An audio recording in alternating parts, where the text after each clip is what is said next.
Class 12 स्वागत है आपका अपने YouTube channel physics way with Yashpal Singh में। आज हम पढ़ रहे हैं सेमीकंडक्टर डिवाइसेस का पार्ट नंबर 3। पिछले पार्ट में हमने पी टाइप और एन टाइप सेमीकंडक्टर्स के बारे में जाना था। पी टाइप सेमीकंडक्टर जो कि एक तरह का एक्सट्रिंसिक सेमीकंडक्टर है, उसको हमने प्राप्त किया था ट्राइवेलेंट इंप्योरिटी ऐड करके प्योर सेमीकंडक्टर में। और एन टाइप सेमीकंडक्टर एक ऐसा एक्सट्रिंसिक सेमीकंडक्टर जिसको हमने प्राप्त किया था प्योर सेमीकंडक्टर में पेंटावेलेंट इंप्योरिटी ऐड करने के बाद। ट्राइवेलेंट इंप्योरिटी कौन कौन सी थी? Boron, aluminium, gallium, indium etcetera. और पेंटावेलेंट इंप्योरिटी फॉस्फोरस, आर्सेनिक और एंटीमनी हमने देखी थी। इसके अलावा हमने ये भी पता लगाया था कि जो पी टाइप सेमीकंडक्टर था उसमें मेजॉरिटी चार्ज कैरियर होल्स थे, माइनॉरिटी चार्ज कैरियर इलेक्ट्रॉन थे, जबकि एन टाइप सेमीकंडक्टर में मेजॉरिटी चार्ज कैरियर इलेक्ट्रॉन्स थे और माइनॉरिटी चार्ज कैरियर होल थे। और सिंपल कोई प्योर सेमीकंडक्टर होता है उसमें दोनों ही तरह के चार्ज कैरियर होते हैं, नंबर इलेक्ट्रॉन और होल। तो सेमीकंडक्टर में सबसे इंपॉर्टेंट चीज हमने ये सीखी कि दो चार्ज कैरियर होते हैं, एक तो होता है इलेक्ट्रॉन और एक होता है होल। होल कैसे बनता है वो हमने वैलेंस बॉन्ड मॉडल से हमने सीखा था कि कोई भी प्योर सेमीकंडक्टर है उसको जैसे ही हीट एनर्जी देते हैं तो कोई इलेक्ट्रॉन वहां से निकल के बाहर चला जाता है, तो वहां पे एक वैकेंसी जनरेट हो जाती है। वो जो खाली जगह वहां वैकेंसी या खाली जगह जो उत्पन्न होती है वही होल कहलाता है। और उस होल पे एक पॉजिटिव चार्ज होता है, इसलिए उसको हमने पॉजिटिव चार्ज कैरियर के नाम से जानते हैं। प्रोटॉन नहीं कह सकते, प्रोटॉन अलग चीज है, होल एक अलग चीज है। होल कोई फिजिकल एंटिटी नहीं है, एक खाली जगह है जहां पर इलेक्ट्रॉन जाके रह सकता है और वहां से बाहर निकल सकता है यदि उसको कोई थर्मल एनर्जी दी जाए। ऐसे प्योर सेमीकंडक्टर में जब हम एनर्जी देते हैं तो जितने इलेक्ट्रॉन बाहर निकलते हैं उतने के उतने उसमें होल उत्पन्न हो जाते हैं। तो हमने सीखा था कि प्योर सेमीकंडक्टर में जो होल होते हैं और जो इलेक्ट्रॉन होते हैं उनकी संख्या बराबर होती है, यानी थर्मल एनर्जी देने के कारण जितने होल उत्पन्न होते हैं वो होल की संख्या उधर से निकलने वाले इलेक्ट्रॉनों की संख्या के बराबर होती है। तो प्योर सेमीकंडक्टर में Ne बराबर NH हमने सीखा था। ये तो थे प्योर सेमीकंडक्टर। लेकिन एक्सट्रिंसिक सेमीकंडक्टर में हमने देखा कि ये जो नंबर डेंसिटी है ये सेम नहीं होती है, किसी में होल ज्यादा होते हैं, किसी में इलेक्ट्रॉन ज्यादा तो किसी में होल। तो इस कारण से होता क्या है कि जो प्योर सेमीकंडक्टर की जो कंडक्टिविटी बहुत लो थी, हमने यहाँ पर क्या किया, एक्स्ट्रा यहाँ पे होल और इलेक्ट्रॉन्स उत्पन्न किए जिससे कंडक्टिविटी बढ़ जाती है। और हम एक्सट्रिंसिक सेमीकंडक्टर इसलिए बनाते हैं ताकि हम जो लो कंडक्टिविटी है प्योर सेमीकंडक्टर की उसको इंक्रीज कर सके। आज हम डिस्कस करेंगे, हमने एक फॉर्मूला भी पढ़ा था लास्ट में कि Ne इंटू NH बराबर होता है Ni का स्क्वायर, यानी नंबर डेंसिटी ऑफ इलेक्ट्रॉन और नंबर डेंसिटी ऑफ होल, ये जो दोनों हैं ये इक्वल टू होती है number density of intrinsic charge carrier के स्क्वायर के। ये फॉर्मूला हमने एक्सट्रिंसिक सेमीकंडक्टर के लिए पढ़ा था और उससे रिलेटेड क्वेश्चन हम करेंगे, वो हमने डिस्कस किया था। तो यहाँ पर हम वही क्वेश्चन लेके आए। सीबीएसई बोर्ड में ये क्वेश्चन आ चुका है, सीबीएसई बोर्ड का क्वेश्चन है, तो हम इसको समझने की कोशिश करते हैं और कैसे कर सकते हैं इस क्वेश्चन को देखते हैं। तो suppose a pure silicon crystal, कोई सिलिकॉन क्रिस्टल है जिसको आपको सपोज करना, सिलिकॉन क्रिस्टल कैसा है, प्योर सेमीकंडक्टर है। भाई सिलिकॉन और जर्मेनियम प्योर सेमीकंडक्टर है, तो यहाँ पे सिलिकॉन का क्रिस्टल दे रखा है आपको, जिसके अंदर एटम्स कितने, 5 × 10⁻28 एटम्स है, यानी बहुत सारे एटम्स है सिलिकॉन के पर मीटर क्यूब में। मीटर की पावर -3 मतलब 1 मीटर क्यूब वॉल्यूम में कितने एटम्स है, 5 × 10⁻28 एटम्स हैं किसके, सिलिकॉन के। Is that clear? It is doped, इसको डोप्ड किया जाता है। डोप्ड का मैंने आपको बताया कि भाई इंप्योरिटी ऐड करना, किसी भी प्योर सेमीकंडक्टर में इंप्योरिटी ऐड करना डोपिंग कहलाता है, यानी इसको डोप किया जा रहा है। इसका मतलब इसके अंदर इंप्योरिटी ऐड की जा रही है, कितनी, by 1 ppm concentration of pentavalent arsenic. ये क्या है, आर्सेनिक कौन सी इंप्योरिटी का एग्जाम्पल है, पेंटावेलेंट का है। किस में कर रहे हो आप, सिलिकॉन में, कितनों में, 10 की घात 5 × 10⁻28 एटम्स में, कितनी, 1 ppm, यानी 1 ppm का मतलब 1 पार्ट पर मिलियन, यानी 10⁻6 में कितना, एक आर्सेनिक का एटम सिलिकॉन के कितने एटम में डालोगे, सिलिकॉन के तो कितने एटम, 10⁻6, और इतने एटम में एक आर्सेनिक का एटम आप मिला रहे, तो फिर इतने सारे एटम में कितने आर्सेनिक के एटम हमें मिलाने पड़ेंगे, एक तो ये फाइंड आउट करना पड़ेगा। साथ ही क्वेश्चन क्या कह रहा है, calculate the number of electrons and holes, यानी आपको फाइंड आउट क्या करना है, यहाँ पे नंबर ऑफ इलेक्ट्रॉन्स और एक नंबर ऑफ होल्स आपको यहाँ पे फाइंड आउट करना है। और क्या गिवन है आपको, गिवन दे रखा है Ni बराबर 1.5 × 10⁻6 मीटर पर मीटर क्यूब, यानी जो इंट्रिंसिक चार्ज कैरियर की नंबर डेंसिटी जो होती है वो आपको गिवन है। तो इस फॉर्मूले में हमें एन भी पता लगाना है, एनएच भी पता लगाना है, एनआई हमको दे रखा है। इस फॉर्मूले का यूज होगा यहाँ पे, लेकिन उसको कैसे करेंगे अब थोड़ा सा यहाँ पे समझने की कोशिश करते हैं। तो सबसे पहले तो हम यहाँ पे निकाले number of pentavalent arsenic atom. तो number of pentavalent atoms arsenic atoms in crystal. भाई क्रिस्टल में आपने टोटल कितने पेंटावेलेंट एटम मिलाए हैं? तो आप कह रहे हैं कि 1 पार्ट पर मिलियन, यानी 10 की घात 6 में 1, लेकिन यह 10 की घात 6 से बहुत ज्यादा है। तो हम कैसे निकालें? तो हम निकाल सकते हैं टोटल में किसका भाग लगा दें, 10 की पावर 6 का। भाई 10 की पावर 6 में 1 डालते हैं, तो 10 की पावर 6 को टोटल में भाग लगा दो, जो भी बचेगा उतने एटम आपने इसके अंदर मिलाए होंगे। तो 1 पार्ट पर मिलियन का आप किस में डिवाइड कर दो, 5 × 10⁻28 में। तो ये कट गया, देखो यहाँ से ये कट गया, तो हमारे पास बचा 5 × 10⁻22 एटम्स। यानी आर्सेनिक के आपने कितने एटम डाले, 5 × 10⁻22 एटम। अब ध्यान से समझना बच्चे कि जैसे ही हम एक एटम डालते हैं आर्सेनिक का, तो एक इलेक्ट्रॉन फ्री रहता है। 2 एटम डालेंगे तो 2 इलेक्ट्रॉन फ्री रहते हैं। 5 × 10⁻22 एटम डालेंगे तो कितने इलेक्ट्रॉन फ्री हो जाएंगे, जितने एटम उतने को उतने इलेक्ट्रॉन। तो मैं यहाँ पे कह दूं कि नंबर ऑफ डोनर इलेक्ट्रॉन कौन, जो पेंटावेलेंट एटम आपको प्रोवाइड करवाएगा। तो नंबर ऑफ डोनर इलेक्ट्रॉन यहाँ पे कितने हो जाएंगे, Nd, जो कि इतने के इतने ही होंगे जितने कि आपके पेंटावेलेंट आर्सेनिक के एटम है। तो ये हो जाएंगे नंबर ऑफ इलेक्ट्रॉन 5 × 10⁻22। क्लियर है इलेक्ट्रॉन्स। अब यहाँ पर टोटल इलेक्ट्रॉन्स कितने हो सकते हैं? तो देखो इतने इलेक्ट्रॉन तो आपके क्यों कैसे उत्पन्न हो गए, ये आर्सेनिक एटम डालने से।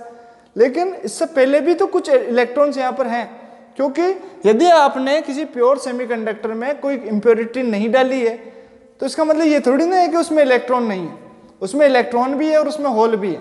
हाँ, ये जरूर है कि प्योर सेमीकंडक्टर में उस समय जितने इलेक्ट्रॉन है उतने के उतने ही होल है। दोनों की संख्या बराबर है।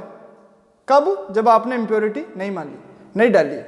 और ये होल और वो उत्पन्न क्यों होते हैं? हमने पहले पढ़ा है कि थर्मल एनर्जी देते हैं तो इलेक्ट्रॉन निकलता है, और एक इलेक्ट्रॉन निकलता है तो एक होल बनाता है। तो इलेक्ट्रॉन तो थर्मल एनर्जी के कारण भी निकले हुए होंगे, तो वो इलेक्ट्रॉन भी किस में ऐड करने पड़ेंगे, इन डोनर इलेक्ट्रॉन्स में। तब बताएंगे कि हाँ भाई इस क्रिस्टल में टोटल इलेक्ट्रॉन कितने हैं। लेकिन हम देखें कि इस इलेक्ट्रॉन्स की संख्या की तुलना में 10⁻22 इलेक्ट्रॉन्स की तुलना में उन थर्मल एनर्जी के द्वारा जो इलेक्ट्रॉन उत्पन्न हुए हैं उनकी संख्या बहुत कम है। तो हम यहां कह सकते हैं कि since the number of electrons due to thermal energy is very less than, due to thermal energy is less then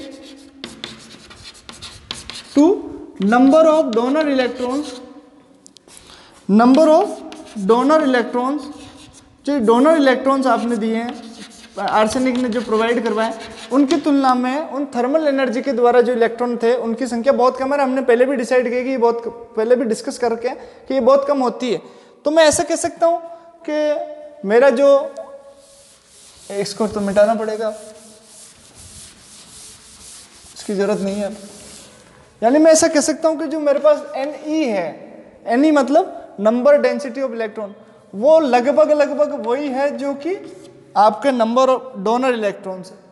क्योंकि थर्मल एनर्जी के कारण जो इलेक्ट्रॉन है वो तो बहुत कम है किसकी तुलना में इसके। यानी ओवरऑल सिस्टम में जो आपका सिलिकॉन क्रिस्टल है उसके अंदर इलेक्ट्रॉन्स कौन है, यही है। थर्मल एनर्जी वाले तो बहुत कम है, तो उसमें जोड़ोगे भी तो कोई फर्क नहीं पड़ेगा, क्योंकि ये बहुत ज्यादा है। तो फिर उसमें टोटल इलेक्ट्रॉन्स कितने हो सकते हैं, तो इतने ही होंगे। और इतने कितने, 5 × 10⁻22 इलेक्ट्रॉन्स ही होते हैं। तो ये एक आंसर तो मिल गया आपको कि Ne कितना है, इतना है। अब अपन को पता लगाना है नाउ NH फाइंड आउट करो। तो हम जानते हैं चूंकि Ne × NH for extrinsic semiconductor, किसके लिए, 4 मैं लिख देता हूं यहाँ पे। अब ये मैं मिटा दूं, मुझे इसकी जरूरत नहीं है। तो देखो इस क्वेश्चन को कैसे हम कर रहे हैं, कितनी अंडरस्टैंडिंग के साथ में ये क्वेश्चन किया जा रहा है। तो इतनी अंडरस्टैंडिंग आपको जनरेट हो जानी चाहिए। तो यहाँ पे देखें फॉर NH, तो since for semi extrinsic semi conductor के लिए,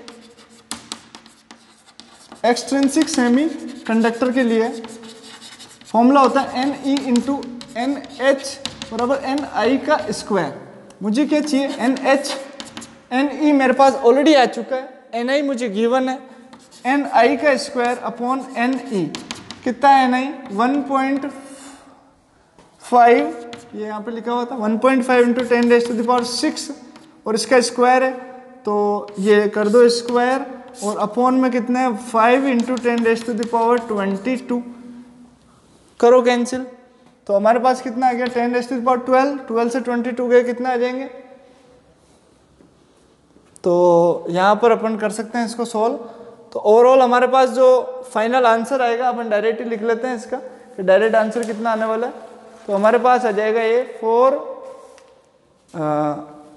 ये एक्चुअली 16 है, ये नहीं तो गलती हो जाए, माइनस में आ जाएगी। ये जो यहाँ पे आपने Ni की वैल्यू लिखी थी वो 1.5 इंटू 10⁻16 पर मीटर क्यूब है। तो 16 होने के कारण 16 इंटू 16 32 हो जाएगा, जिससे 22 चला जाएगा। तो हमारे पास जो आंसर आएगा वो आएगा 4.5 इंटू 10⁻9 पर मीटर क्यूब। तो इलेक्ट्रॉन्स, नंबर इलेक्ट्रॉन्स कितने आए थे 5 इंटू 10⁻22 इलेक्ट्रॉन पर मीटर क्यूब, और आपके जो ये होल्स की संख्या है वो कितनी आएगी 4.5 इंटू 10⁻9 होल्स पर मीटर क्यूब। और कहीं पे यदि यूनिट की गड़बड़ हो तो चेक कर लो, ये रही नंबर ऑफ इलेक्ट्रॉन्स पर मीटर क्यूब कितने हैं, या पर मीटर क्यूब नहीं लगाया था जो अपन यहाँ पे लगा लेते हैं। तो आपके पास में होल भी आ गए और यहाँ पे क्या आ गया, नंबर ऑफ इलेक्ट्रॉन भी आ गया। अब आपसे और मॉडिफाई करके क्वेश्चन पूछ सकता है कि यहाँ पर जो सिलिकॉन क्रिस्टल में आपने पेंटावेलेंट आर्सेनिक इंप्योरिटी डाली, तो बताओ इससे किस प्रकार का सेमीकंडक्टर बनेगा, किस प्रकार का एक्सट्रिंसिक सेमीकंडक्टर बनेगा। तो भाई प्योर सेमीकंडक्टर में हम जब पेंटावेलेंट डालते हैं तो कौन सा बनता है, एन टाइप बनता है ना, एन टाइप सेमीकंडक्टर बने। क्यों, क्योंकि एक इलेक्ट्रॉन एक्स्ट्रा, इसका मतलब नेगेटिव चार्ज है वहां पे, तो एन टाइप मतलब नेगेटिव टाइप सेमीकंडक्टर वहां पे बनेगा। तो एन टाइप सेमीकंडक्टर यहाँ पर बन रहा है। तो ये क्वेश्चन आपके सामने है। ऐसे ही एक और क्वेश्चन हम ले लेते हैं। तो देखिए मैं इसको मिटा देता हूं और क्वेश्चन लिख देता हूं। नेक्स्ट क्वेश्चन हमारे सामने ये है कि अ सेमीकंडक्टर हैज, देखिए ये जो क्वेश्चन मैं करवा रहा हूँ, ये जितने भी नोट्स मैं आपको लिखवा रहा हूँ, ये सारे के सारे नोट्स मैंने अपने Telegram channel physics wave India, मेरा एक टेलीग्राम चैनल है फिजिक्स वेव इंडिया के नाम से, उस पर मैंने सारे नोट्स अपलोड कर रखे हैं। आपको यदि नोट्स की आवश्यकता है तो आप वहाँ जाके जो सेमीकंडक्टर चैप्टर है उसके नोट्स वहाँ से आप डाउनलोड कर सकते हैं और आप इसको राइट डाउन भी कर सकते हैं। तो आपको जो मैं पढ़ा रहा हूँ उसको समझने में बहुत ही आसानी होगी। तो क्वेश्चन और आंसर आपको दोनों ही वहाँ पर मिल जाएंगे नोट्स में। अब यहाँ पर ये क्वेश्चन हमें क्या कह रहा है कि a semiconductor has equal electron and hole concentration of 6 into 10⁸ metre per metre cube. यानी ये कह रहा है कि जो कोई सेमीकंडक्टर है, प्योर सेमीकंडक्टर, कोई प्योर सेमीकंडक्टर है। अब प्योर कैसे पता पड़ गया मुझे, क्योंकि कह रहा है equal electron and hole concentration, यानी Ne बराबर है किसके, NH के, और Ne बराबर NH तो प्योर सेमीकंडक्टर में ही होता है बच्चों, जिसको हम इंट्रिंसिक सेमीकंडक्टर के नाम से भी जानते हैं। प्योर सेमीकंडक्टर का मतलब क्या है, इंट्रिंसिक सेमीकंडक्टर। और इंट्रिंसिक सेमीकंडक्टर में नंबर ऑफ इलेक्ट्रॉन और नंबर ऑफ होल दोनों बराबर होते हैं, और ये किसके और बराबर होता है, Ni के। Ni in pure semiconductor Ne बराबर होता है NH और NH बराबर होता है Ni। Ni क्या है यहाँ पे, number of intrinsic charge carrier. और ये कितना दे रखा है आपको, जब वो प्योर है तब कितना दे रखा है 6 इंटू 10⁸ पर मीटर क्यूब, ये दे रखा है। यानी आपको Ne NH Ni, यानी आपको Ni दे रखी है, क्योंकि Ne NH तो हमें निकालना है क्योंकि हम डोपिंग करने वाले हैं इस क्वेश्चन में। डोपिंग करेंगे तो Ne भी बढ़ेगी, Ne भी घटे, मतलब या Ne बढ़ेगी तो NH घटेगा, NH बढ़ेगा तो Ne घटेगा, कुछ ना कुछ तो यहाँ पे होगा। तो इनकी तो संख्या बदल जाएगी, लेकिन ये Ni जो कि प्योर सेमीकंडक्टर में इतनी होती है तो वो अपन को ध्यान रखनी, क्योंकि हमारा फॉर्मूला क्या है, Ne इंटू NH बराबर Ni का स्क्वायर। तो हमारे को Ni दे रखी है, देखो किस तरीके से घुमा के दिया है। A semiconductor has equal electron and hole concentration of this. इसका मतलब ये जो चीज है ये क्या है, यहाँ पर प्योर सेमीकंडक्टर के लिए उसका चार्ज कैरियर है, इसको हम बोलेंगे इंट्रिंसिक चार्ज कैरियर की नंबर डेंसिटी। आगे on doping with certain impurity, किसी इम्प्योरिटी से आपने डोपिंग करी, electron concentration increases, electron concentration increase हुई है कहां तक, इतनी। यानी आपको गिवन है आगे आफ्टर डोपिंग जो इलेक्ट्रॉन कंसंट्रेशन है यानी जो नंबर डेंसिटी ऑफ इलेक्ट्रॉन है वो बढ़ के कितनी होगी 9 इंटू 10⁻⁻² पर मीटर क्यूब होगी। एक माइनस आ रहा है ये, तो मैं इसको एक बार चेक कर लूँ, माइनस नहीं है ये, 12 है ये, कितनी होगी ये 12 है ये, तो -2 तो नहीं आएगा, ये क्या है 12 है, यानी 9 इंटू 10⁻12 पर मीटर क्यूब यहाँ पर हो गई है। ठीक है, ये क्वेश्चन दे रखा। Identify the new semiconductor obtained after doping, तो पहले का क्या आंसर हो जाएगा, कौन सा होगा, आप खुद ही बता दो भाई। इंप्योरिटी ऐड करने के बाद नंबर ऑफ इलेक्ट्रॉन बढ़े, नंबर ऑफ इलेक्ट्रॉन किस में बढ़ते हैं, एन टाइप सेमीकंडक्टर में, नंबर ऑफ होल्स बढ़ते हैं पी टाइप में, तो नंबर ऑफ इलेक्ट्रॉन इंक्रीज हो रहा है, इसका मतलब ये कौन सा है, तो this type of semiconductor is known as N type extrinsic semiconductor. आप रीजन दे सकते हैं क्यों, क्योंकि इसमें डोपिंग के बाद में कौन इंक्रीज हो रहा है, इलेक्ट्रॉन इंक्रीज हो रहा है, इसका मतलब ये कैसा है, एन टाइप एक्सट्रिंसिक सेमीकंडक्टर। एक आंसर हो गया। Second, calculate the new hole concentration, calculate the new hole concentration मतलब नंबर ऑफ होल्स अब कितने होंगे, तो हमको पता है since N E into N H बराबर होता है एन आई का स्क्वायर, एन आई का स्क्वायर, तो यहां से हम कह सकते हैं ना एन एच बराबर कितना होगा, एन आई का स्क्वायर अपॉन एन ई। अब आप सोल्व कर लो, एन आई आपके सामने है और एन ई भी पता है आपको, तो सोल्व कर सकते हैं आप। 6 इंटू 10⁻8 का होल स्क्वायर अपॉन ये कितना आ जाएगा 9 इंटू 10⁻12। सोल्व कर लेना इसको, जो भी आंसर आएगा वो, जैसे 4 इंटू 10⁻4 पर मीटर क्यूब इसका आंसर है, तो ये आपके सामने एन एच आ गया। थर्ड क्या बोल, how does the energy gap worry with doping, तो ये नया क्वेश्चन है बच्चों।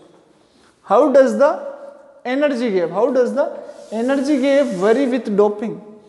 अब एनर्जी गैप अभी तक आपने पढ़ा नहीं है, हल्का सा मैंने बताया तो था आपको, पी टाइप और एन टाइप सेमीकंडक्टर जब पढ़ा रहा था तो मैंने पी टाइप में आपको बताया कि एक एनर्जी लेवल बन जाता है, वैलेंस बैंड और कंडक्शन बैंड के बीच में एक एक्सेप्टर एनर्जी लेवल बनता है। साथ ही जो आपका एन टाइप सेमीकंडक्टर था तो उसमें वैलेंस बैंड और कंडक्शन बैंड के नीचे की तरफ, कंडक्शन बैंड के जस्ट बिलो आपके एक डोनर एनर्जी लेवल बन जाता है। तो हो क्या रहा है, एक्सेप्टर एनर्जी लेवल और डोनर एनर्जी लेवल बनने के कारण इस वैलेंस यहाँ पर एक वैलेंस बैंड है और यहाँ पर एक कंडक्शन बैंड है, इन दोनों के बीच में कुछ पर्टिकुलर गैप है जिसको हम बोलते हैं डेल्टा ईजी। डेल्टा ईजी का मतलब है forbidden energy gap. Forbidden energy gap मतलब कि इस वाले बैंड में जितने एनर्जी लेवल है और इस कंडक्शन बैंड में जितने एनर्जी लेवल है, इनके अलावा बीच में कोई भी एनर्जी लेवल नहीं है। यानी कोई इलेक्ट्रॉन यहाँ से यदि जाएगा तो सीधा इसमें ही जाएगा, बीच में कोई एनर्जी लेवल यहाँ पर नहीं होता है। लेकिन पी टाइप और एन टाइप सेमीकंडक्टर बनाते वक्त पी टाइप में तो एक यहाँ पर बन जाता है और एन टाइप में एक यहाँ बन जाता है। तो इससे हो क्या रहा है कि जो एनर्जी गैप है इसकी वैल्यू क्या हो जाएगी, डिक्रीज हो जाएगी। पहले यदि इतना बड़ा था तो अब जैसे यहाँ बन गया तो अब एनर्जी गैप कितना रहा, कम हो गया, और यदि होल बन गया तो ये और कम हो गया। तो पी टाइप बने या एन टाइप सेमीकंडक्टर बने, हमेशा ही एनर्जी गैप की वैल्यू तो क्या हो जाएगी, डिक्रीज हो जाएगी। तो आपको ध्यान रखना है कि डोपिंग करने पर एनर्जी गैप की वैल्यू किस प्रकार वेरी करती है, तो the energy gap between the band energy valence band and conduction band is decreases when we doped that pure semiconductor. तो किसी भी प्योर सेमीकंडक्टर में जब हम डोपिंग करते हैं तो उसके जो वैलेंस बैंड और कंडक्शन बैंड के बीच का जो एनर्जी गैप होता है वो घट जाता है, डिक्रीज हो जाता है। ये आपको यहाँ पर लिखना है, तो एनर्जी गैप डिक्रीजेस आप लिख देंगे यहाँ पे, एनर्जी गैप डिक्रीजेस। तो ये आपके 3 नंबर का क्वेश्चन बहुत ही आसानी से 2 मिनट के अंदर आप इसको खत्म कर सकते हैं। क्या बनेगा, इलेक्ट्रॉन बढ़ रहे हैं, एन टाइप बनेगा, कितने होल होंगे, फॉर्मूला आपके सामने, NH आपको दे रखा है, NE आपको दे रखा है, NI आपको दे रखा है, पता लगाना पड़ेगा। और एनर्जी गैप पे क्या इफेक्ट पड़ेगा, पी टाइप बने या एन टाइप बने, एनर्जी गैप हमेशा ही डिक्रीज होता है। तो ये कुछ क्वेश्चंस थे जो हमने सीखे पी टाइप और एन टाइप सेमीकंडक्टर पे। अब हम बात करेंगे एनर्जी बैंड्स की। तो एनर्जी बैंड्स क्या होते हैं, formation of energy bands, and energy bands के आधार पर हम बात करेंगे कि सॉलिड जो होते हैं उनको किस प्रकार क्लासीफाई किया जा सकता है। तो ये एक इम्पोर्टेंट टॉपिक है, बड़ा क्वेश्चन भी बन सकता है यहाँ से, आपको याद होना चाहिए। इसको देखो, तो हमारा जो नेक्स्ट टॉपिक है वो है formation of energy bands, formation of energy bands. तो आगे चलते हैं अपन।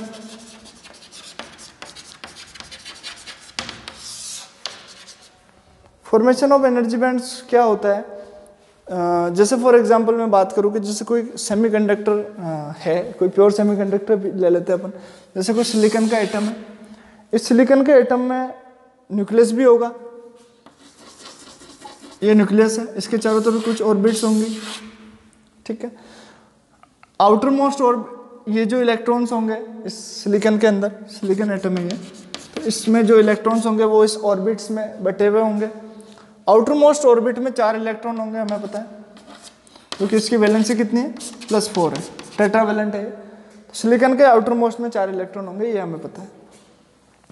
यदि मैं एक पास में और सिलिकॉन एटम लिया हूँ सिमिलर इस तरीके से, तो इसमें भी 4 इलेक्ट्रॉन होंगे आउटर मोस्ट में, सिलिकॉन एटम।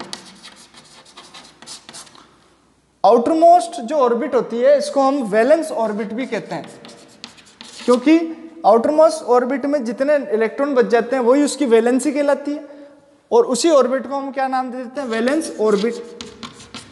और इस पर्टिकुलर वैलेंस ऑर्बिट की कुछ एनर्जी होती है, यानी कोई भी इलेक्ट्रॉन यदि यहाँ इस फर्स्ट ऑर्बिट में है तो इसकी कुछ एनर्जी होगी, सेकंड ऑर्बिट में तो इसकी कुछ और एनर्जी होगी, थर्ड ऑर्बिट जैसे लास्ट जो वैलेंस ऑर्बिट है इसमें जब वो है तो उसकी कुछ वैलेंस ऑर्बिट के अंदर कुछ पर्टिकुलर एनर्जी उस समय होती है। जब कोई एक सिलिकॉन एटम दूसरे सिलिकॉन एटम के पास में जब आता है और इनके बीच में जब इंटरेक्शन होता है, इंटरेक्शन किस तरीके से होगा कि भाई इलेक्ट्रॉन आपस में क्या करेंगे, रिपेल करेंगे, लेकिन साथ ही ये इलेक्ट्रॉन इसके न्यूक्लियस से अट्रैक्ट होंगे, साथ ही इसके न्यूक्लियन इसके जो इलेक्ट्रॉन इसके न्यूक्लियस से अट्रैक्ट होंगे, इलेक्ट्रॉन में आपस में भी क्या होगा, रिपल्सन।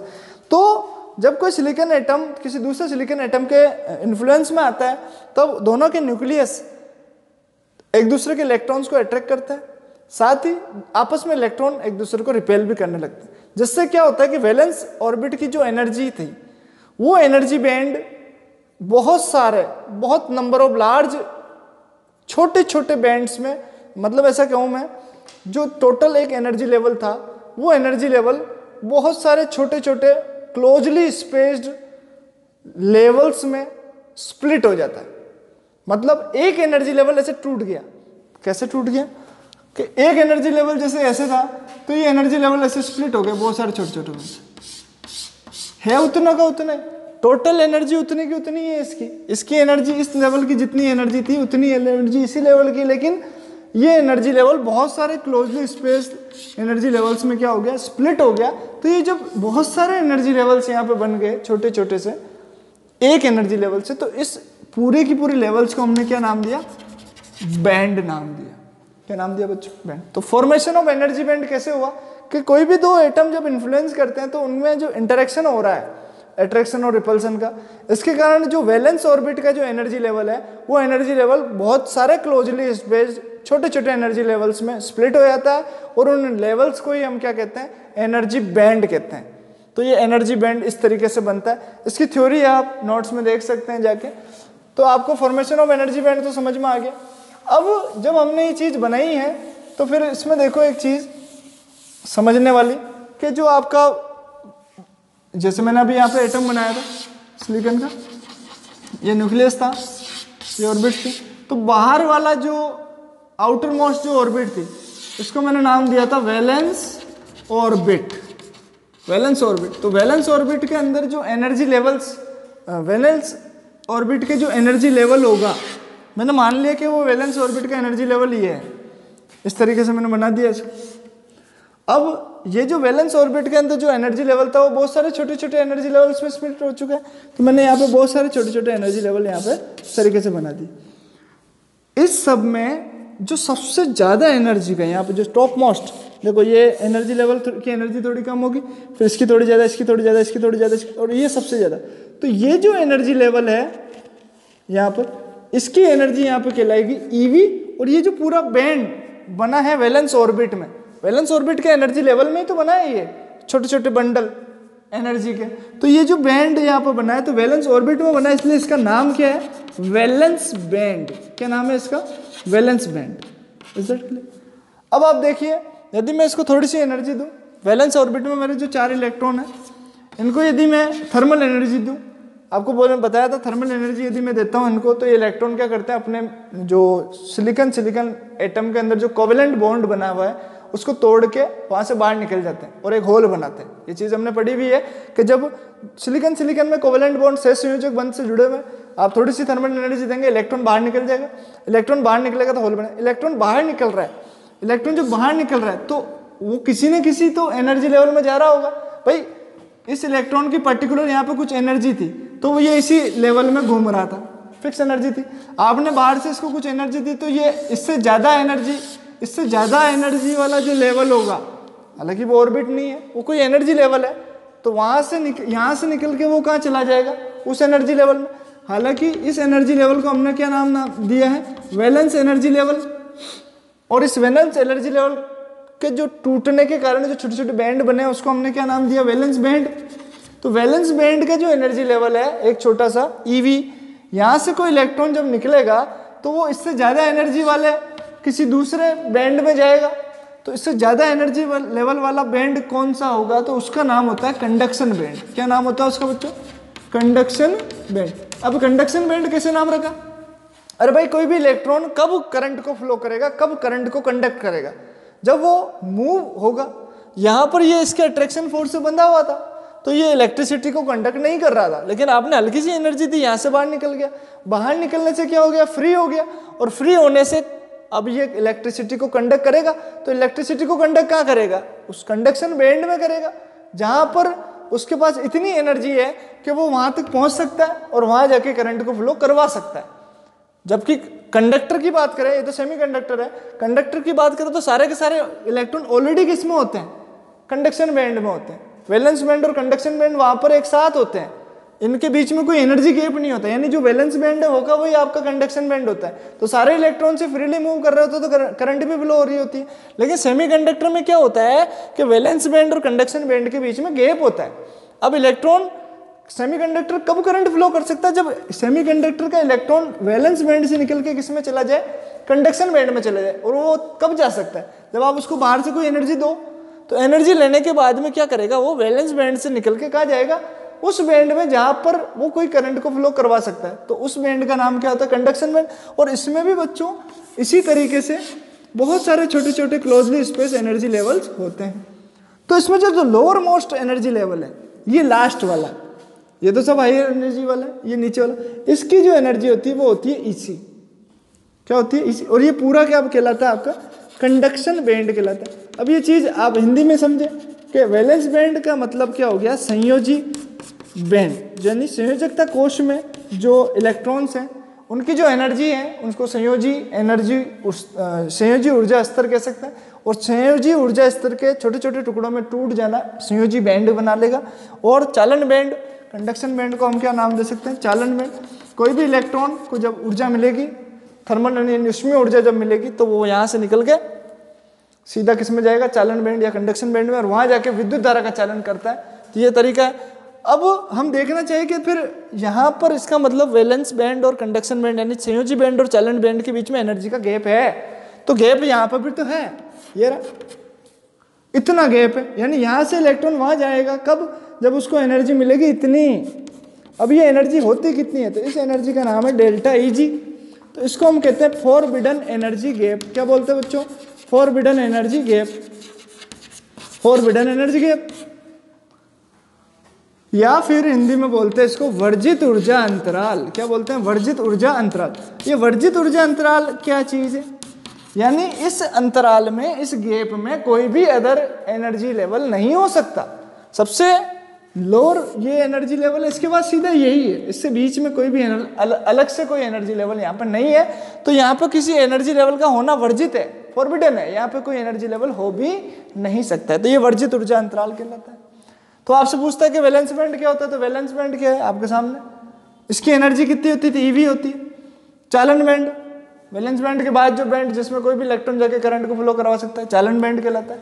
उसके लोअर मोस्ट की एनर्जी कितनी होती है, इसी होती है। फॉरबिडन एनर्जी गैप क्या होता है, डेल्टा ईजी होता है, जिसकी वैल्यू कितनी होगी, ईसी माइनस ईवी। इसमें से इसको घटा दो, ये निकल जाएगा गैप, तो ईसी माइनस ईवी बराबर फॉरबिडन एनर्जी गैप की वैल्यू होती है। तो this is called formation of energy bands, and what is valence band, and what is conduction band, and what is forbidden energy gap in between them. And you remember that there is no energy level in between the topmost energy level of valence band and lowermost energy level of conduction band. There is no other energy level existed. So आगे बढ़ते हैं अपन इसमें, ये चीज clear है एकदम। अब जब आप बैंड सीख गए, वैलेंस बैंड सीख गए, कंडक्शन बैंड सीख गए, इनके बीच का गैप सीख गए, और मैंने आपको ये भी बता दिया अभी थोड़ी थोड़ी बातों में कि कंडक्शन के अंदर ये गैप नहीं होता है, लेकिन सेमीकंडक्टर के अंदर होता है, तो इंसुलेटर के अंदर होता नहीं होता है। तो इसका मतलब सेमीकंडक्टर, कंडक्टर और इंसुलेटर, ये जो चालक, कुचालक और अर्धचालक है, इनका आप क्लासिफिकेशन कर सकते हैं किसके आधार पे, एनर्जी बैंड्स के आधार पे। तो हमारा जो नेक्स्ट टॉपिक है वो यही है कि what is the classification of solids on the basis of energy bands, यानी एनर्जी बैंड्स के आधार पर कैसे आप क्लासिफिकेशन करेंगे सॉलिड्स में। तो हम नेक्स्ट टॉपिक की तरफ आगे बढ़ते हैं। आप फॉर्मेशन ऑफ एनर्जी बैंड्स की थ्योरी को मेरे नोट्स से देख सकते हैं, मेरे टेलीग्राम चैनल पे जाके इसको डाउनलोड कर लें आप, तो आपको बहुत अच्छा लगेगा। इस चैप्टर को बहुत आसानी से आप कवर कर लेंगे, जो कि काफ़ी इंपॉर्टेंट चैप्टर है, 4 से 5 नंबर के क्वेश्चन इसमें से बन जाते हैं। तो हमारा नेक्स्ट टॉपिक हो गया classification of solids. Classification of solids, तो क्लासिफिकेशन आपने सॉलिड्स का बहुत तरीके से कर लिया बच्चों। एक तो आपने इलेक्ट्रिकल प्रॉपर्टीज के आधार पर किया, रेजिस्टिविटी, कंडक्टिविटी की वैल्यू से आपने सीखा था। अब अपन क्लासिफिकेशन कर रहे हैं सॉलिड्स का on the basis of energy band, on the basis of, ये इंपॉर्टेंट है क्योंकि ये सेमीकंडक्टर से रिलेटेड है, सेमीकंडक्टर फिजिक्स से। तो on the basis of energy bands, मैं यहाँ पे कह सकता हूँ एनर्जी बैंड्स। तो देखो बड़े ही सिंपल तरीके से हम इसको खत्म करते हैं। पहला ही कंडक्टर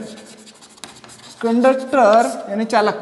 कंडक्टर के अंदर क्या होता है कि यहाँ पर जो वैलेंस बैंड होगा और यहाँ पर जो कंडक्शन बैंड होगा,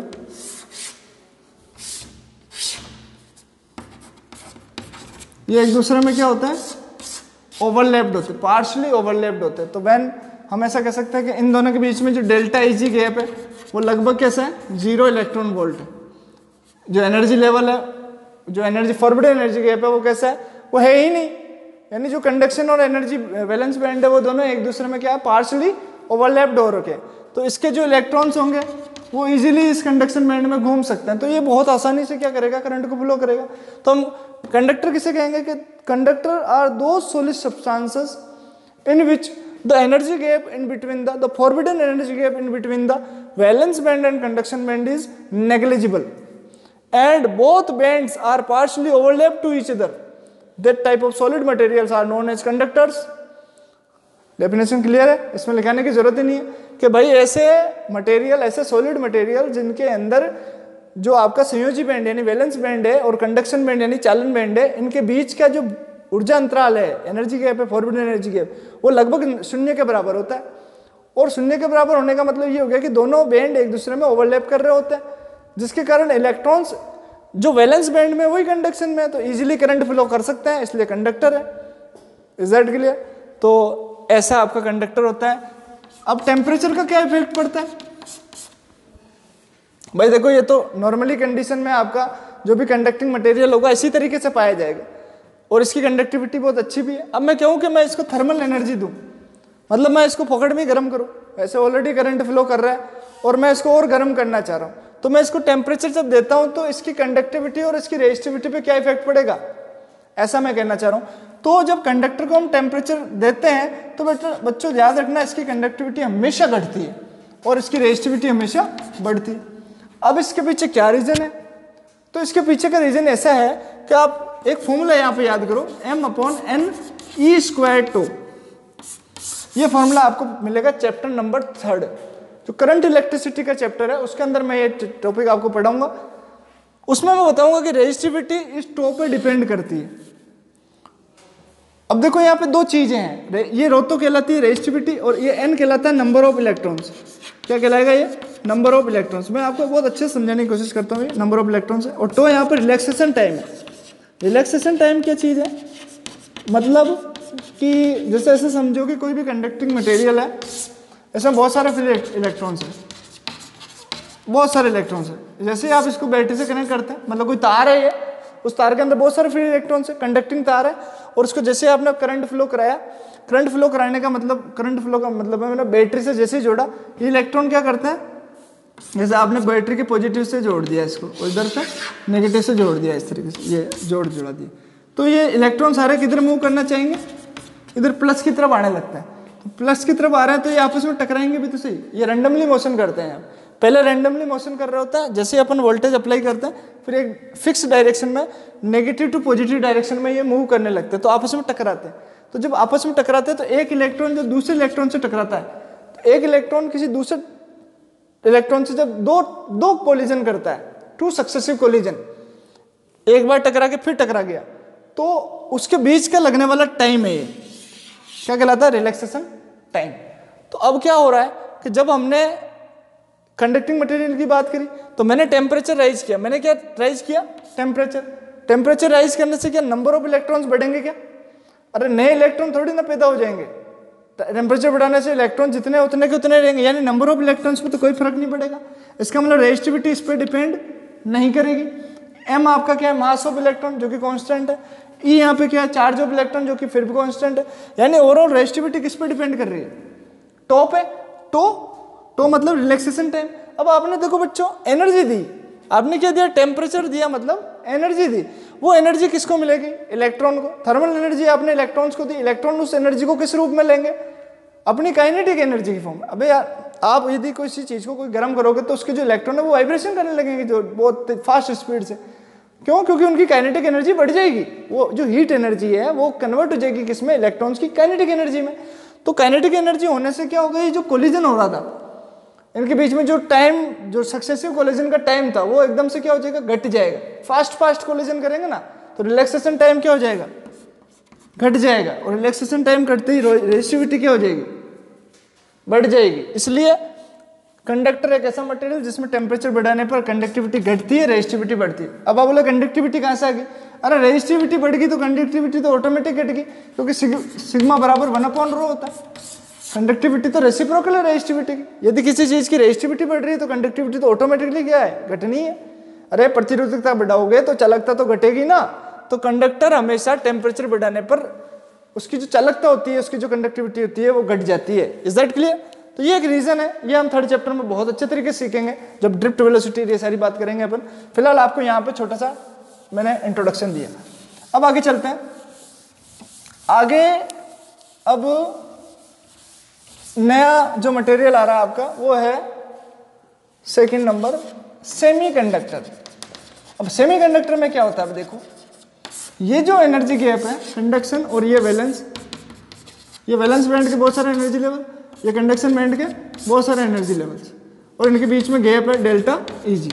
अब ये गैप होता है बच्चों. Semiconductor are those material in which the forbidden energy gap in between the valence band and conduction band is always less than 3 electron volt. ऐसे मटेरियल, ऐसे सॉलिड मटेरियल जिनके वैलेंस बैंड और कंडक्शन बैंड के बीच के forbidden energy gap का जो value है वो लेस देन है 3 इलेक्ट्रॉन वोल्ट से, तो ऐसे मटेरियल क्या कहलाएंगे? ऐसे मटेरियल सेमीकंडक्टर कहलाते हैं. बहुत इंपॉर्टेंट तरीके से आपको ध्यान रखना. डेफिनेशन आपको आप लिख सकते हैं बहुत सिंपली, दो solid materials in which the forbidden energy gap in between the valence band and conduction band is always less than 3 electron volt. That substance, then solid materials, is known as semiconductor materials. तो example ले देते हैं. Example किसका लेगा? Silicon का. तो silicon के लिए कितना होगा और जर्मेनियम के लिए कितना होगा? तो सिलिकॉन के लिए देखो डेल्टा Eg कितना होगा और जर्मेनियम के लिए डेल्टा Eg कितना होगा. तो जर्मेनियम के लिए होता है 0.72 इलेक्ट्रॉन वोल्ट, जो कि 3 इलेक्ट्रॉन वोल्ट से कम है. और सिलिकॉन के लिए कितना होता है 1.1 इलेक्ट्रॉन वोल्ट, जो कि फिर 3 इलेक्ट्रॉन वोल्ट से कम है। 3 इलेक्ट्रॉन वोल्ट से कम है, इसलिए सिलिकॉन और जर्मेनियम कैसे हैं? सेमीकंडक्टर। अब देखो बच्चों, डेल्टा Eg जीरो भी नहीं है इनके लिए।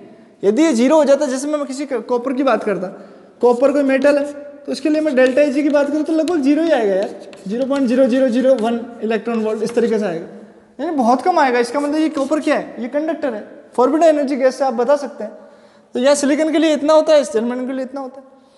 जर्मेनियम के लिए एनर्जी कम चाहिए होगी, फॉरबिडन एनर्जी गैप कम है ना, तो जर्मेनियम के इलेक्ट्रॉन्स को ऊपर पहुंचाने के लिए, वैलेंस बैंड से कंडक्शन बैंड में पहुंचाने के लिए आपको एनर्जी कैसी कम देनी पड़ेगी, हीट एनर्जी आपको कम देनी पड़ेगी।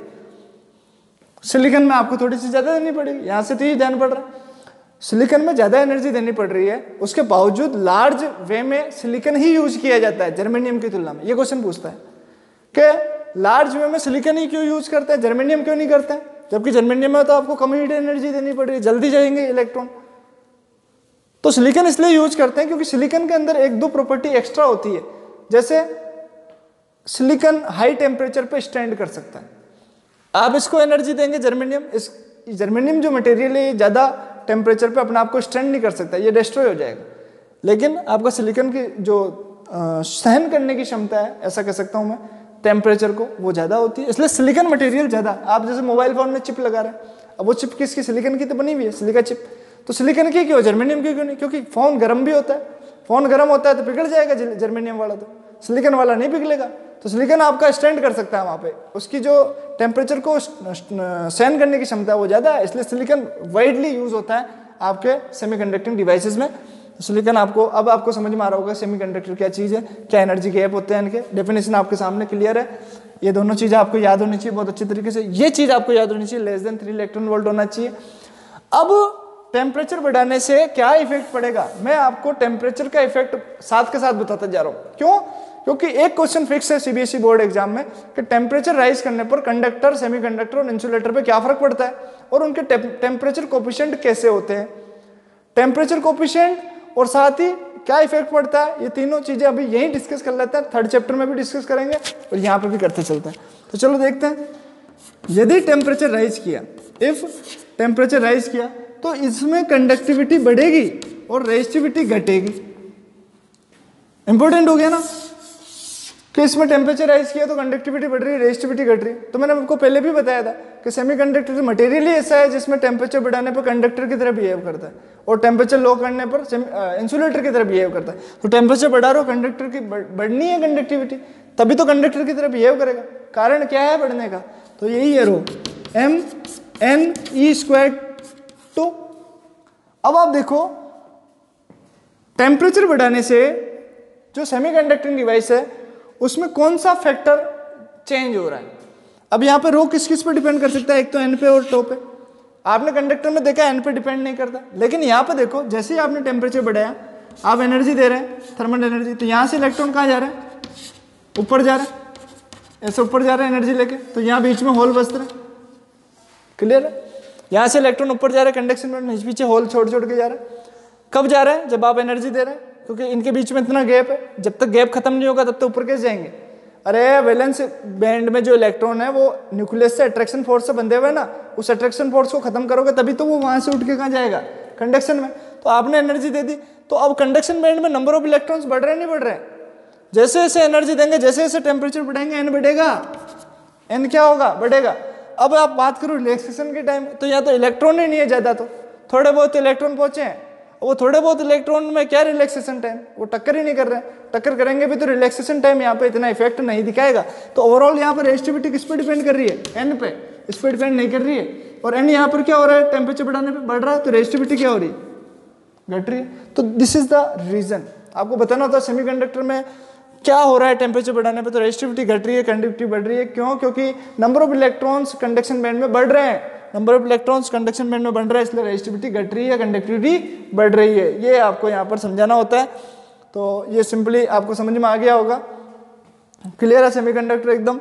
अच्छा, टेम्परेचर कोफिशिएंट की भी बात कर रहा था, अल्फा, ये भी पढ़ेंगे अपन 3rd चैप्टर में। Temperature coefficient of semiconductor material या फिर कंडक्टिंग मटेरियल। तो इसकी जो डेफिनेशन होती है वो होती है, इसको अपन ऐसे लिख सकते हैं, इसका जो फॉर्मूला होता है वो RT minus R0 upon R0T, ये फॉर्मूला है। तो अब यहाँ पर कैसे समझे इसको, देखो रेजिस्टिविटी, रेजिस्टेंस की फॉर्म में लिख दिया, मैं रेजिस्टिविटी की फॉर्म में लिख दूँ ρT माइनस ρ0 अपॉन ρ0, ये T अल्फा का फॉर्मूला। अब मुझे बताओ बच्चों, कंडक्टर के लिए आपने जब टेम्परेचर बढ़ाया था तो कंडक्टर की रेजिस्टिविटी बढ़ी थी, ध्यान से समझना, टेम्परेचर बढ़ाने पर रेजिस्टिविटी बढ़ी थी, किसकी, कंडक्टर की, यानी टी टेम्परेचर पे जो रेजिस्टिविटी है वो 0 डिग्री सेल्सियस टेम्परेचर से ज़्यादा है। 0 डिग्री सेल्सियस पे मान लो ρ0 थी, तो टी टेम्परेचर बढ़ाने पर वो ρT होगी, और टी टेम्परेचर बढ़ाने पर रेजिस्टिविटी बढ़ी है, इसका मतलब ρT माइनस ρ0, यहाँ पर ρT बढ़ा है ρ0 से, यानी इसमें से इसको घटाओगे तो हमेशा कैसी वैल्यू मिलने वाली, पॉजिटिव वैल्यू मिलने वाली। तो अल्फा जो होता है वो पॉजिटिव होता है, किसके लिए, कंडक्टर के लिए। ये क्वेश्चन अभी नीट में पूछा कि टेम्परेचर कोफिशिएंट ऑफ रेजिस्टिविटी या temperature coefficient of resistance negative होता है, ऑप्शन 1 कंडक्टर के लिए, ऑप्शन 2 सेमीकंडक्टर के लिए, ऑप्शन 3 सेमीकंडक्टर एंड इंसुलेटर के लिए, option 4 none of this. Third option right था, सेमीकंडक्टर और इंसुलेटर के लिए दोनों के लिए नेगेटिव होता है। तो फिर पॉजिटिव किसके लिए होता है, कंडक्टर के लिए पॉजिटिव होता है। क्यों, क्योंकि टेम्परेचर बढ़ाने पर रेजिस्टिविटी क्या हो रही है, बढ़ रही है, तो रेजिस्टिविटी बढ़ रही है, इसलिए रेजिस्टिविटी माइनस टी टेम्परेचर पे रेजिस्टिविटी ज्यादा है 0 डिग्री से, तो पॉजिटिव ही तो मिलना है, बड़ी में से छोटी घटाओगे पॉजिटिव भी मिलना है, इसलिए पॉजिटिव आ रहा है। लेकिन क्या हो रहा है, सेमीकंडक्टर में टी बढ़ाने पर रेजिस्टिविटी घट रही है, टेम्परेचर बढ़ाने पर रेजिस्टिविटी घट रही है, इसका मतलब पहले ज्यादा थी बाद में कम हो गई, तो अब बड़ी में से छोटी घटाओगे तो कैसा आएगा, तो सेमीकंडक्टर के लिए अल्फा कैसा होता है, नेगेटिव होता है। आपको ये सारी चीजें नोट्स में मिल जाएंगी, साथ ही थर्ड चैप्टर में और डिटेल से पढ़ेंगे, लेकिन आपको याद रखना चाहिए कि सेमीकंडक्टर मटेरियल के लिए अल्फा यानी टेम्परेचर कोफिशिएंट ऑफ रेजिस्टेंस या रेजिस्टिविटी हमेशा नेगेटिव होता है। थर्ड बात करें इंसुलेटर के लिए, तो इंसुलेटर के लिए भी ये नेगेटिव ही होता है, आप याद रखें, सेमीकंडक्टर और इंसुलेटर दोनों के लिए नेगेटिव होता है। तो आपने सेमीकंडक्टर समझ लिया। अब तीसरी बात है, third and last, insulator. Insulator के लिए क्या होगा फिर ये, तो इंसुलेटर ऐसे मटेरियल, ऐसे सॉलिड मटेरियल, ऐसे सॉलिड मटेरियल जिनके अंदर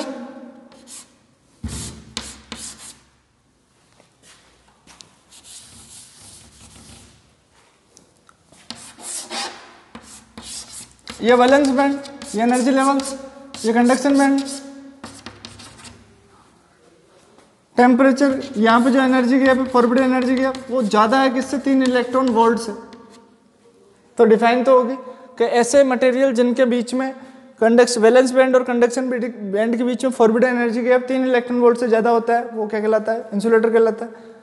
अब 3 इलेक्ट्रॉन वोल्ट ज़्यादा होने से क्या हो गया, देखो ये तो पूरा ही खाली पड़ा है, आपका कंडक्शन बैंड तो पूरा का पूरा क्या खाली पड़ा है, एक ही इलेक्ट्रॉन नहीं है, सारे के सारे इलेक्ट्रॉन का है इस वैलेंस बैंड। आपने एनर्जी दी, एनर्जी दी इन इलेक्ट्रॉनों को, ये निकल के उछल के वापस नीचे आ गई, क्योंकि आपने जो एनर्जी दी वो बहुत ज़्यादा नहीं है वहाँ पहुँचने के लिए, इनको बहुत ज़्यादा एनर्जी चाहिए, आपने बहुत सारी एनर्जी दे दी, आपने नीचे तपा दिया इनको बहुत भयंकर, आपका इंसुलेटर जल गया।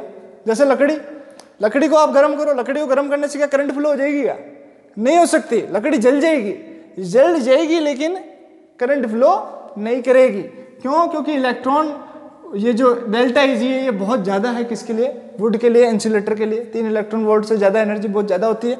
तो आप उसको एनर्जी देने के बावजूद भी यहाँ से इलेक्ट्रॉन ऊपर नहीं जाएगा, हो सकता है कि 1-2 इलेक्ट्रॉन ऊपर चले जाए, लेकिन उससे जो करंट उत्पन्न होगी वो इतनी नहीं होगी, नेग्लिजिबल वे में ही होगी। तो हम कहेंगे कि ये ऐसा मटेरियल है जिसमें एनर्जी गैप इतना ज़्यादा है कि यहाँ पर करंट फ्लो कभी भी हो ही नहीं सकती, इलेक्ट्रॉन ऊपर जाते ही नहीं है। ऐसा मटेरियल क्या कहलाता है, इंसुलेटर। और ऐसे मटेरियल में टेम्परेचर बढ़ा दो तो भी इसकी रेजिस्टिविटी तो बढ़ ही रही है और कंडक्टिविटी घट ही रही है, तो हमेशा रेजिस्टिविटी बढ़ती है और कंडक्टिविटी घटती है, तो कंडक्टिविटी वैसे ही बहुत कम होती है इसकी, तो इसमें कोई इशू नहीं। तो इसके एग्जाम्पल वुड, रबड़, ऐसे एटसेट्रा। और इसके लिए टेम्परेचर कोफिशिएंट अल्फा भी कैसा होता है, नेगेटिव होता है, ये आपको याद रखना है। तो ये आपके तीनों मटेरियल, कंडक्टर, सेमीकंडक्टर, इंसुलेटर हमने सीखने की कोशिश की। एक एग्जांपल मैं आपको देता हूँ इसका, डायमंड एक बहुत ही बढ़िया इंसुलेटर होता है जिसके लिए फॉरबिडन एनर्जी गैप की वैल्यू कितनी होती है, लगभग 7 इलेक्ट्रॉन वोल्ट के बराबर होती है, ये आपको याद रखना चाहिए। 7 इलेक्ट्रॉन वोल्ट यहाँ पे एनर्जी गैप है डायमंड में। वैलेंस बैंड और कंडक्शन बैंड के बीच में। तो यहाँ तक के लिए आज के लिए बहुत है। नेक्स्ट लेक्चर में हम पीएन जंक्शन डायोड को लाएंगे और तब तक के लिए आप इसको नोट डाउन करें। नोट्स डाउनलोड करके आप फटाफट से अपने नोट्स बना लें। Thank you.